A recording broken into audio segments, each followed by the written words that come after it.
Olá, meus irmãos e irmãs em Cristo, muito boa noite. Que a graça e a paz do Senhor seja conosco, hoje e sempre. Continuamos esta semana estudando sobre os desafios dessa pandemia. Nós estamos falando sobre os desafios que o novo coronavírus trouxe para nós, principalmente desafios espirituais, emocionais e, por que não dizer também, desafios em todas as demais áreas da nossa vida. Essa semana estamos falando sobre a Bíblia e o medo. O que a Bíblia diz sobre o medo? Será que eu posso ter medo? Será que o medo faz parte da vida do cristão? Será que mesmo conhecendo Deus, o medo vai em algum momento fazer parte da minha vida?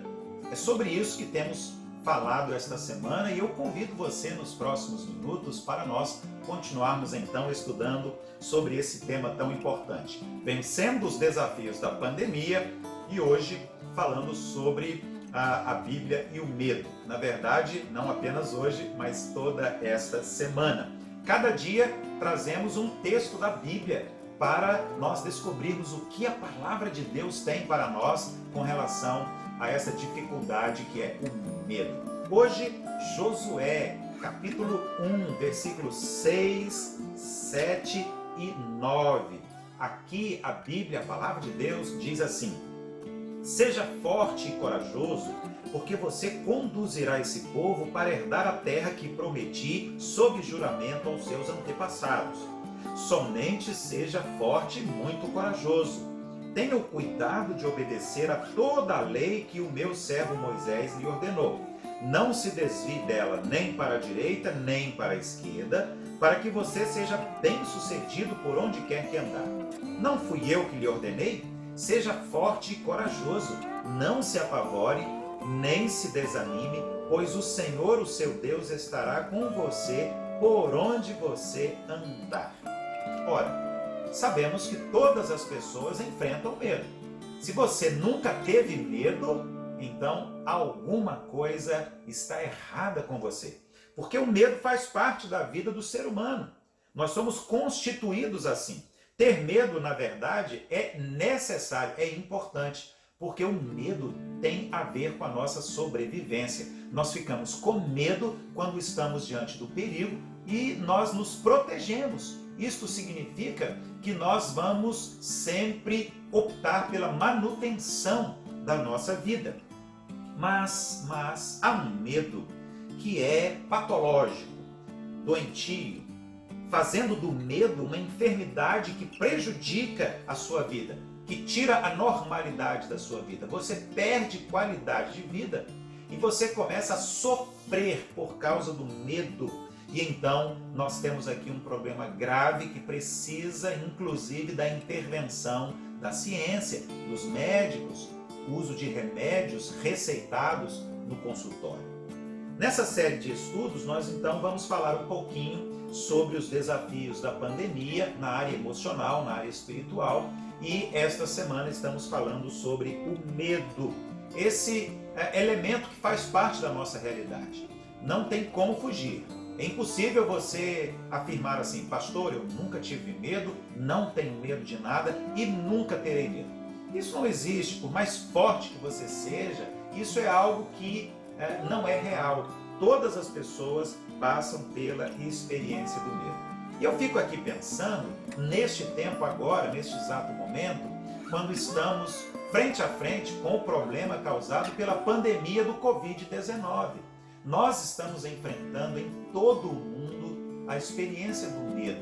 Estamos com medo de sermos infectados, estamos com medo de ficarmos doentes, termos que tomar a medicação, de irmos para o hospital, medo do respirador, medo de ficar na UTI, medo da morte. Todos nós estamos passando pelo medo, mas aí é que está a grande questão. Como é que nós vamos reagir diante do medo? Será que nós, que conhecemos a Deus, que acreditamos em Deus e que confiamos em Deus, podemos ter medo? O que a Bíblia diz sobre o medo? Quais são os medos que nós estamos enfrentando neste tempo? Segundo a ciência, segundo os psicólogos, existem em todo o mundo cerca de 500 tipos diferentes de medo. Vejam só que interessante, são 500 tipos diferentes de medo.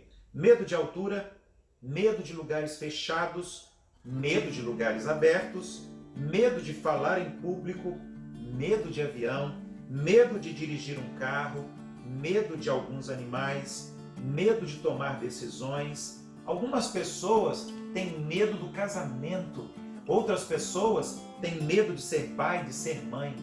Alguns têm medo do futuro e outros têm medo da morte. Eu lembro aqui de um jogador de futebol, um excelente jogador de futebol, um atacante que há muitos anos defendeu a seleção da Holanda. E esse jogador tinha um problema muito sério.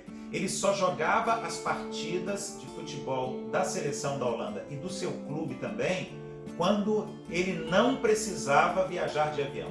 Então, se a viagem fosse de carro, se a viagem fosse de ônibus, alguma coisa assim, esse jogador viajava e participava da partida. Mas se a seleção ou se o clube que ele atuava precisasse usar o avião para viajar para outro local, para alguma partida de futebol, esse jogador não ia porque ele tinha um medo terrível de avião, ele não entrava no avião de jeito nenhum e por isso ele deixou de participar de várias partidas da seleção da Holanda e também do clube de futebol que ele jogava. Muitas pessoas sofrem um medo assim, a ponto de terem que buscar tratamento profissional, técnicas, terapia, remédios ansiolíticos, antidepressivos. Mas para nós, o mais importante é destacar que o nosso refúgio primeiro está no Senhor. O nosso primeiro remédio é Deus. A nossa primeira busca deve ser pela bênção do Senhor. É Ele o nosso socorro, é Ele que tem a resposta para os nossos problemas. No Salmo 34, versículo 4, está escrito: busquei o Senhor e Ele me respondeu, livrou-me de todos os meus temores. Busquei ao Senhor e Ele me atendeu, livrou-me de todos os meus temores, diz aqui o Salmo 34, versículo 4. Quando eu era junior, eu ia todos os dias para a escola andando e voltava também.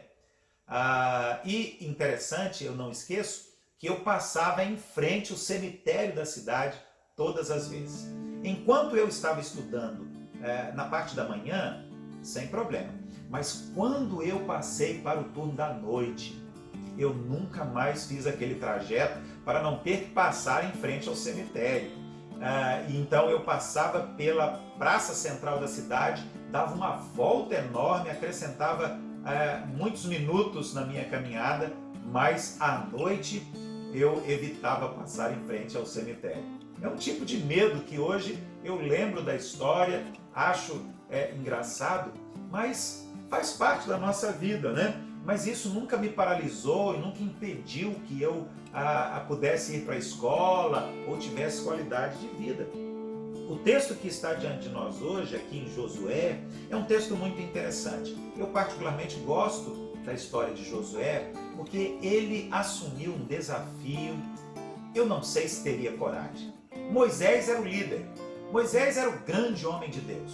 Moisés era aquele que tinha acesso direto a Deus, falava com Deus.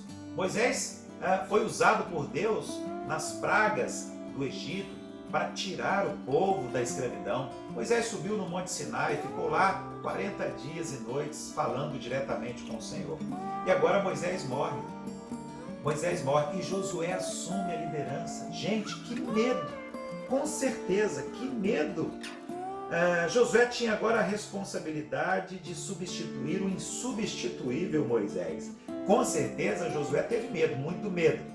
Veja, o texto não diz que Josué teve medo, mas diz que Deus o encorajou várias vezes. Significa que indiretamente Deus estava vendo o coração de Josué, percebendo o quanto ele estava com medo. E Deus então fala várias vezes diretamente com Josué e o encoraja. E diz a ele: Josué, não tenha medo, eu estou aqui. Josué, não tenha medo, eu estou com você. Josué, não tenha medo. Seja corajoso. eu estou mandando. Então você pode confiar, você pode descansar, você pode ficar tranquilo que eu estarei com você e nós juntos vamos conduzir esse povo, nós vamos chegar até a terra prometida. Deus apenas disse a Moisés o seguinte, disse a Josué o seguinte: Josué, não se desvie da minha palavra.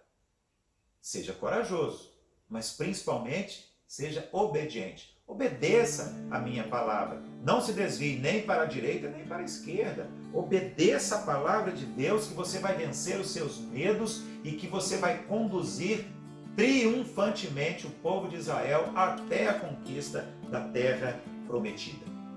Que você também possa, como Josué, ouvir a voz de Deus dizendo: não tenha medo, seja corajoso. Apenas obedeça a palavra de Deus, porque ela ajudará você a vencer todos os seus medos e conduzirá você em triunfo. Deus esteve com Josué? Esteve. Deus está com você também. Deus está conosco. Amanhã nós continuaremos falando sobre os desafios da pandemia, a Bíblia e o medo. Amanhã, às 18 horas, não perca, eu aguardo você. Um abraço, Deus abençoe a sua vida, Deus abençoe a sua família.